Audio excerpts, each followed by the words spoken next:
এটা মিথ্যা কথা নয়। বিভিন্ন জায়গায় আমরা দেখি মাজারকে সাজদা দিচ্ছে, এটা তো অনেক পরে। যে ওলি আল্লাহ এই চেয়ারে বসেছেন, চেয়ারে কেউ সাজদা দেওয়া হচ্ছে। আমি পটিয়ার মধ্যে গিয়েছি, এটা আমি নিজে সাক্ষী। আমি ওয়াজ করতেছি, এরকম পাশেই দেখলাম একটা মাজারের মতো বিশাল মাজার। আমি মনে করি যেখানে মনে 8-10 জন দাফন আছে। তা আমি আমার ওয়াজ শেষ করে আমি বললাম এখানে যেনার মাজার শরীফ আমি একটু জিয়ারত করবো, তা ওনার থেকে একটু বরকত হাসিল করতে হবে। তো মাহফিল কমিটির মুখ দেখলাম একটু নরম হয়ে গেছে। এখন আমি যখন বলছি জিয়ারত করবো, এখন তো আমাকে না নিয়ে উপায় নাই। গেলাম, আমার একটা কার মাজার, বলির নাম কি? বলে এটা কারো মাজার না। এটা কি কারণে সাজায় রাখছেন কেন?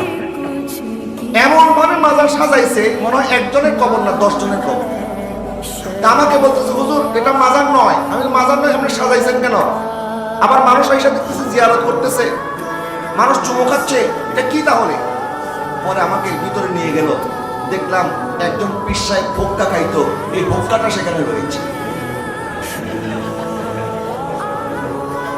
এটা কি ভোক্কা? বলে এটা আমার পীর সাহেবের ভোক্কা মোবারক। আমি মনে করছি মাজার মোবারক, এখন থেকে ভোক্কা মোবারক। আমি দায়িত্ব নিয়ে বলছি, কেউ যদি বলে প্রমাণ দেখান, আমি প্রমাণ দেখাবো। এই ধরনের ভণ্ডদের কারণে আজকে সুন্নিদের বদনাম হচ্ছে। কথা বলে না ঠিক কিনা?